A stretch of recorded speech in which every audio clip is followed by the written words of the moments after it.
Tiene la palabra el legislador Silvio Belomí. Gracias. Gracias. Bueno, creo que debemos empezar sobre todo con el fundamento que inspira al Poder Ejecutivo a enviar este tipo de normas.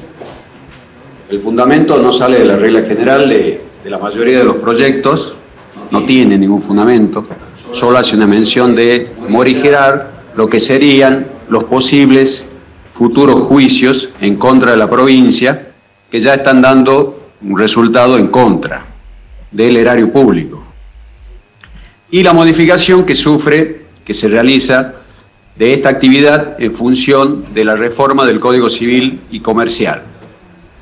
Acá hay dos cuestiones o varias cuestiones por resaltar.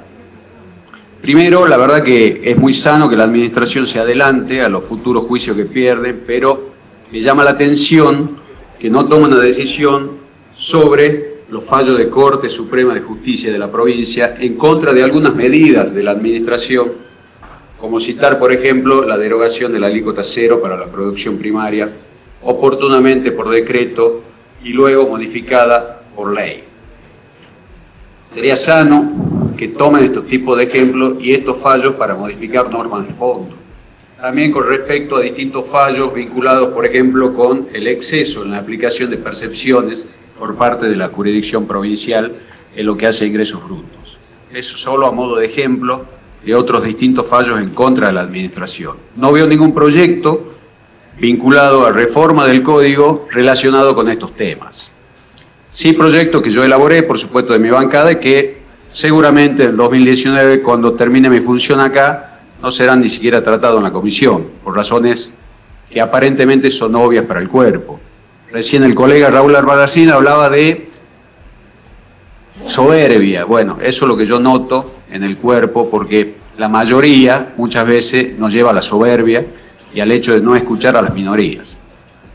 Particularmente, quiero resaltar que el hecho de que se haya modificado el Código Civil y Comercial no necesariamente nos está llevando a quebrantar la norma o a una posible tacha de inconstitucionalidad del tributo, más considerando, en mi esencia y de acuerdo a mi formación como tributarista, que no sabía que los tributos, o lo que hace al derecho tributario, había salido de la órbita del derecho público y se había instalado en la órbita del derecho privado. Más allá de esta cuestión, en el fundamento toma la modificación del Código Civil y Comercial, pero acá lo está restringiendo, lo está sintetizando en lo que son las concesionarias oficiales de venta de vehículos 0 kilómetros y motocicletas. El Código en ningún momento habla de concesionarias de vehículos 0 kilómetros, sino que está hablando de actividades en particular que no tienen la posibilidad de establecer un precio final de venta. Esto no lo sintetiza y no lo simplifica en las concesionarias de venta de 0 kilómetros. Y es muy grave porque el proyecto habla de algo que quizá pasó desapercibido, pero habla de concesionarios oficiales. Tengamos en cuenta la exégesis de lo que es el impuesto sobre los ingresos brutos. Estamos perdiendo de vista que estamos en la presencia de un impuesto que es objetivo, que grava las actividades, no grava las personas, no de acuerdo a la condición. Sí, por supuesto, tiene un tratamiento diferencial con respecto a algunos privilegios como exenciones. En este caso, a la misma actividad lo vamos a tratar distinto a los distintos sujetos. Y no dice en ningún momento, en la explicación o en el proyecto que envían, a qué se refieren con concesionarias oficiales. Si esa definición de oficial o no oficial, en las manos de quién está o quién la va a reglamentar, quiénes son estas mismas personas. Entonces, estamos ante una situación que, sin lugar a duda, está vulnerando principios constitucionales de la tributación, como son la generalidad y la equidad. Esto sí, si uno toma el fundamento y pretende evitar juicios, creo que con esta reforma lo que estamos haciendo es instar a nuevos juicios y a nuevas demandas en contra de la provincia. En lo que hace a la política tributaria, uno lo puede tomar a esto como una medida muy buena, un avance, porque habla de disminuir la presión fiscal. El problema es que lo que uno viene notando desde el punto de vista objetivo que se viene disminuyendo la presión fiscal, pero siempre a determinados sectores, nunca en carácter general. Y vamos con los nombres propios: Arcor, PESA, mediante decreto de enero de este año, alícuota cero a los call centers, y ahora este proyecto que seguramente se transformará hoy en ley, que está circunscripto a las concesionarias oficiales, se le reduce un 73,33% del impuesto sobre los ingresos brutos. Acá tiene una particularidad al proyecto oficial, y en esto sí quiero recalcar la tarea de la comisión, donde lo circunscribió a ingresos brutos. Y sí veo un problema en el Poder Ejecutivo, y seguramente al señor presidente de la comisión, al Gallego, le deben haber sonado el teléfono desde el Poder Ejecutivo para pedir alguna explicación quizás por qué no se toca en esto o no se incorpora la modificación que proponía el Ejecutivo con respecto al impuesto de sellos. Y para que la gente lo entienda, y sobre todo los colegas, lo que pretendían era sustentar la baja, el costo fiscal de esta medida para beneficiar a muy pocos, que todos los tucumanos, como siempre, soporten este costo fiscal, porque pretendían llevar sobre esta misma operatoria el impuesto de sello al 4%. Es decir, todos los tucumanos que adquieran un vehículo 0 kilómetros iban a financiar el beneficio para muy pocos. Eso es lo que viene estableciendo la política tributaria de este gobierno, muy similar a lo que se hizo los 12 años anteriores. Entonces, en este punto es donde yo veo que hay una contradicción más que importante. Los proyectos que vienen del Poder Ejecutivo siempre están dirigidos a beneficiar a algún sector en particular, nunca en general.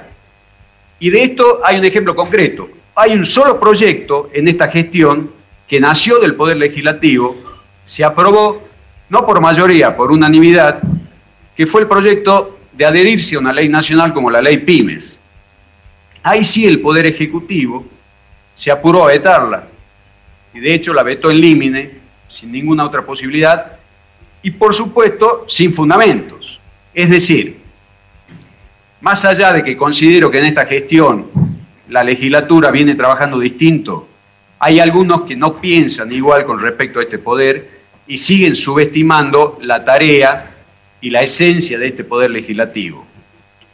Yo creo que los colegas en este sentido debemos advertir alguna situación, porque si el Poder Ejecutivo veta una norma nacida en este Poder Legislativo, donde tenía costo fiscal cero para la provincia, porque parece que el señor Mansur en este caso está muy mal asesorado, porque hablaba de la norma, el veto, el fundamento del veto era que no sabían cuál era el costo fiscal. Ahora, yo me pregunto, primero el costo fiscal era cero, porque no preveía ninguna reducción específica de ningún tributo. Sí, lo que preveía era que no se aumenten los tributos hasta diciembre de 2018.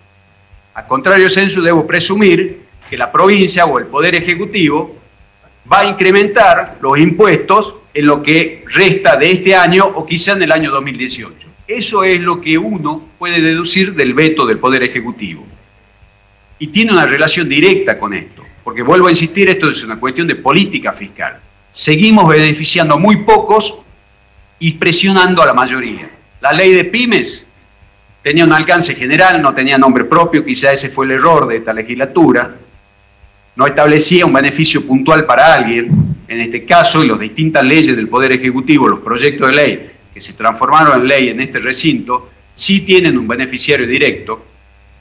Y quiero que la gente entienda, este 73,33% de reducción para las concesionarias no necesariamente se va a trasladar en una reducción del precio, no lo establece, está claro que no es así, pero sí con esta ley que se va a sancionar hoy seguramente, más el decreto de enero otorgando una exención, una alícuota cero a los call centers, tenemos una pérdida en el erario público de aproximadamente 85 millones de pesos anuales.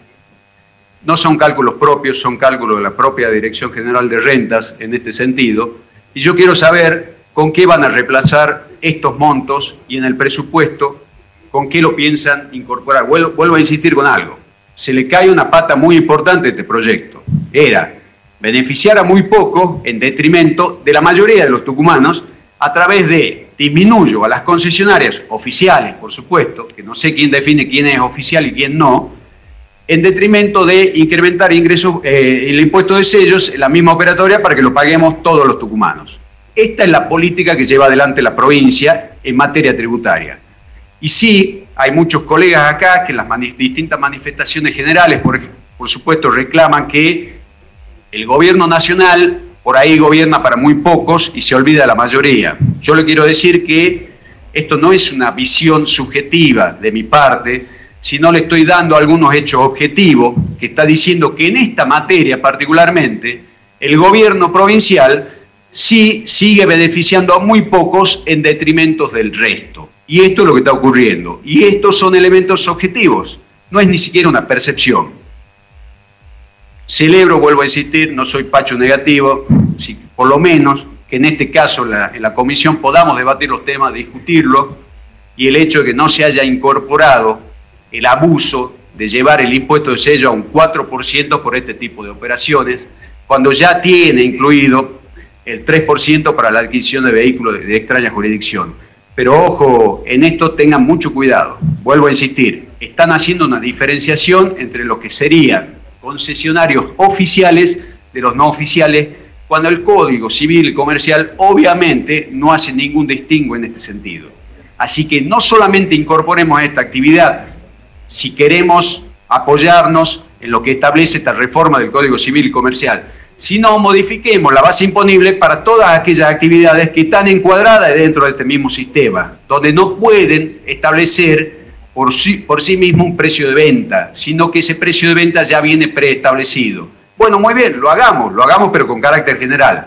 Por ese motivo es que nuestro bloque considera que este costo fiscal efectivo, determinado por la misma Dirección General de Rentas, va a repercutir en otras áreas, porque aprobamos un presupuesto limitado, restringido, donde también lo dije en su momento, ese presupuesto que aprobamos no consideraba ningún tipo de incremento de los salarios. Bueno, se incrementó en promedio un 23% de los salarios de los empleados públicos de la provincia. ¿Con qué se van a financiar? Con el mismo presupuesto, detrayendo de otras áreas para precisamente poder incorporar la partida de sueldos y poder hacer frente a este aumento. Ahora tenemos una baja significativa en la renta pública, por lo tanto quiero saber con qué se va a financiar esto. Estos son algunos de los elementos por los cuales nuestro bloque en particular no puede apoyar esta medida, que seguramente la bancada oficial sí lo hará. Muchas gracias.